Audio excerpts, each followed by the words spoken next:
Hey, I'm Jake, and welcome back to my lounge.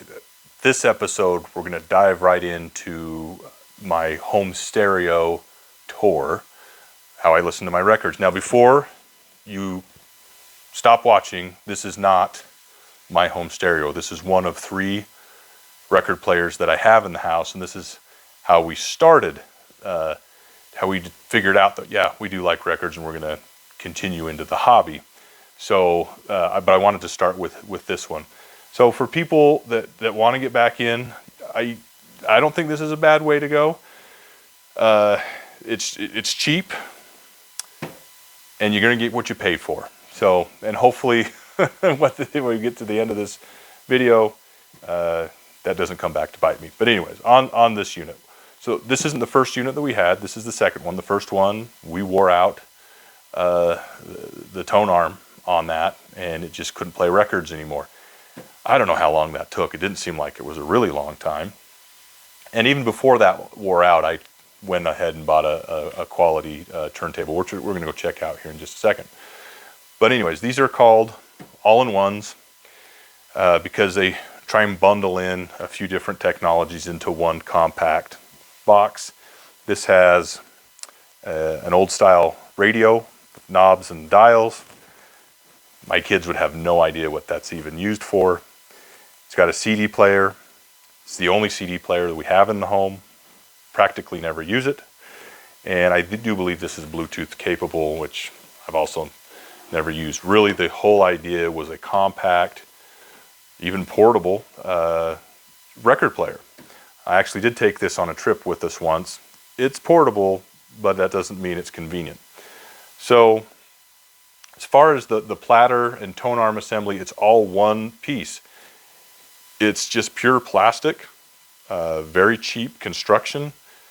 I don't think anybody would buy one of these thinking that they've purchased something that's high quality, but it's got utility to it. It does play records. As far as the sound goes, this one, it just has 2 speakers. Feels like it might have 4, but there's only 2 speakers in here. When I purchased this, I think there was one that just like it that did have the 4 speakers. It was more money, but I knew it was, I wasn't getting a high quality unit anyways. I don't even know what brand this is. I tried to look up my history. I have to assume it was Amazon is where I bought this, and I couldn't find it. There's a lot of kind of unrecognized brands as you're looking at these all-in-ones. Crossley seems to be the biggest name in the cheaper kind of low-end record playing and audio equipment, but it's cheap for a reason. It makes it accessible. So I guess that's not a bad thing. We've gotten a lot of enjoyment. This sits in our front room, which is mostly just a setting room. Sitting down with guests that come to visit or whatever. It's fine for instrumental, Christmas music, classical, just light background music, even some jazz, which a system like this for jazz fanatics in the vinyl world would probably give them a heart attack. I've seen or heard some debate that a stylus like this would possibly damage records. I have no idea if that's the case, but if you're really into high quality audio and you've got some really good powerful music, this isn't going to deliver, but for getting people into the hobby, I don't think it's a bad way to go. So now we'll check out what was the next step in the evolution of my equipment. Okay, so this was the turntable that was originally downstairs. This is what replaced that all-in-one. So this is the Audio-Technica AT-LP3BK, and the reason that I purchased it, so this was $200 when I bought it. Might have actually been a little bit more than that, but anyways, I think right now they're going for about $200 on Amazon. The reason I bought it was looking at all the different options. I wanted something that would kind of auto start and then return the tone arm when it was completed. It also has the counterweight and the anti-skate, so there's adjustability, and you can also replace this head shell or even the cartridge on it. You can make upgrades to that. So I like that adaptability. It just was a great starting point. You can see it'll come on over, queue up, drop on there, get you going, and when it's done, or at any time, you just hit the stop button and it returns to that position. Nobody that's in high end is going to say this is the way that you should go, but the convenience factor is really good. It was sleek, compact, easy to set up. But when and you'll see in the next segment what I have upgraded to. I brought it up here. This is where the all-in-one used to be. And now I needed to match it with a couple of little bookshelf speakers. So these guys, Edifier, excuse me, which is a company I was looking for as my main set of speakers for obviously a more upgraded package that they have. So these are the Edifier R98 OT 4-inch active bookshelf speakers. They're not big. They produce okay sound. It's sufficient for what I need. Down here, I've got a little bass port there on the front. There's no remote to these. The volume knob is on the back of this guy, and then also there's a bass adjustment for the back of these. I needed something that would fit on this space, so I measured everything out before I bought them. So they fit well. They aren't overwhelming to the space. They're also not overwhelming with sound.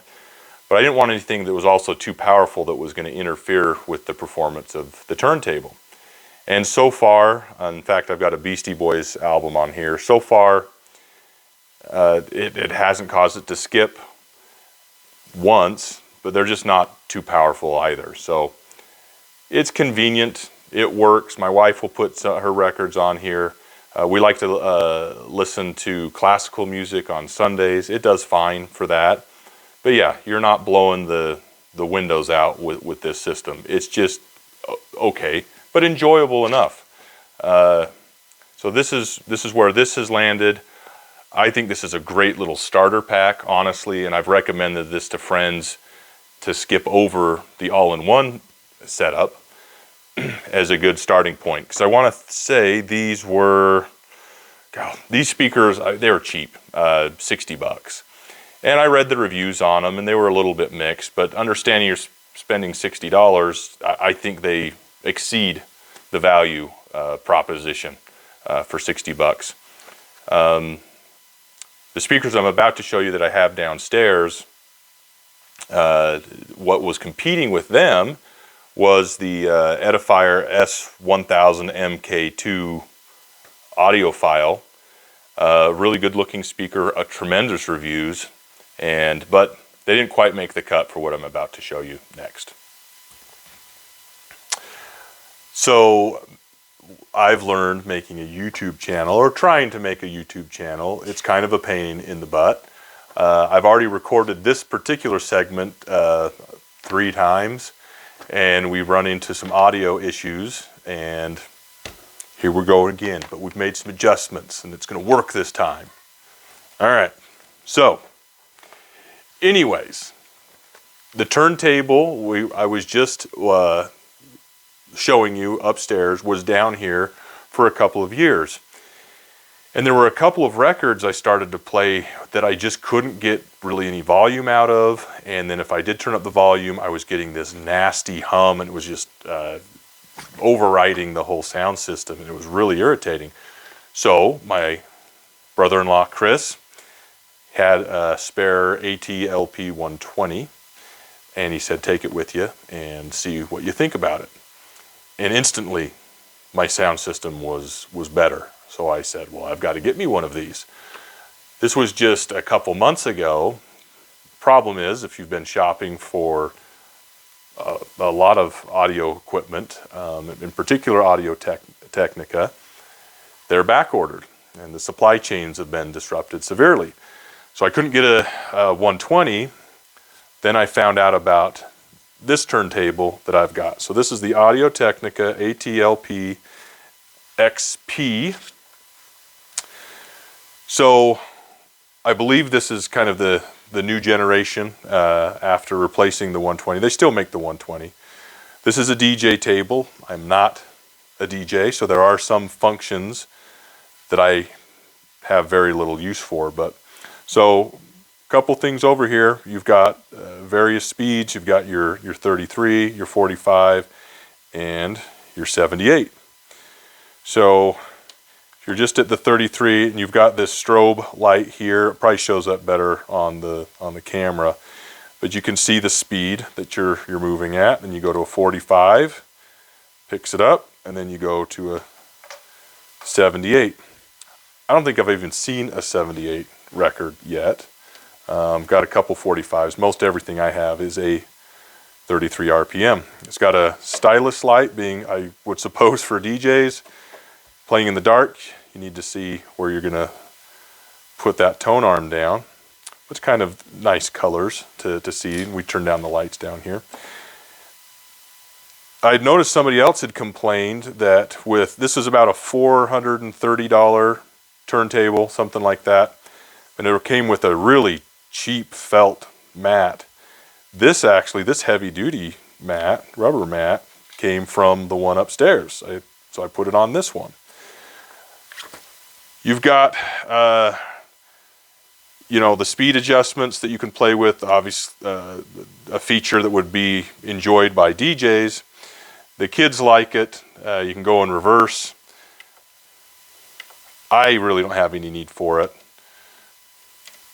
because I'm old and boring sometimes. So there's a turntable. This weighs about, what I do like, it is a sturdy table, weighs about 5 more pounds than the one upstairs, and then it's about 3 pounds lighter than the 120 because it does not have the built-in preamp that the 120 has. So I think that pretty much covers the turntable. So I was saying in the previous segment, I was considering those Edifier S1000. Okay, so as I was... I'm going to cut that part out. I just need to fart so it didn't ruin the segment. So as I was saying in the previous segment, I was really considering the Edifier S1000 MK2 audiophile active bookshelf speakers, which run for about $350. So I wanted speakers down here that were going to be self-contained, so I didn't have additional amplifiers taking up the space. I wanted also Bluetooth capability was important to me, but I wanted things to look good as well. So it went between those Edifiers and these Klipsch 6s, and as you can tell, I went with the 6s. So I think you would consider it a mid-century modern style. Went with the walnut finish. My very first turntable actually had a walnut finish, but I didn't like that turntable at all, so I sent it back very, very quickly and got the other one. You can see you've got a variety of ways to connect to these speakers. You've got the Bluetooth, which we use. Actually, the TV will connect to these speakers through Bluetooth, so you can get a theater sound going. And then some auxiliary USB connection. Of course, we've got the record player through the phono. It's also got a digital connection, so an optic cable can plug in. These speakers, though, there's no adjustment for treble or for bass. So when I originally got this system, it was just these 6s. Now, I kind of noticed they were a little, the term that I learned was shiny or bright, so a little heavy on the tweeter. There's no adjustment for any of that. So I can't remember, maybe 6 months into that, decided I need to complement my system with a subwoofer. So I stayed with in the Klipsch brand, and I've got this little guy. This is the K100SW, which is a digital amplified speaker. Real easy to connect, just through one cable back here. It weighs about 22 pounds. I want to say this was only about $150 when I bought it. It has a maximum, it maxes out at 250 watts of power. The remote gives you the ability to increase or decrease the bass signal, which is kind of handy. The interesting thing is, I mean, I've talked about in my previous videos, I'm somewhat limited on space. I've got a false ceiling, so we've got these insulated tiles here. I've got a lot of artwork on the walls. So a really powerful system is going to cause even more problems than what I already have with a loud stereo system. This little 10-inch sub for this space really performed very well. I grew up with my dad's sound system. We had 15-inch subwoofers, and we thought that was pretty cool.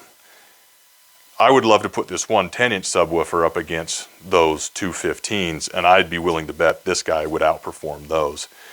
It's just incredible what modern engineering and design has done. So especially if we go to something off the internet like EDM music, this guy really moves some air, and the entire house is rattling.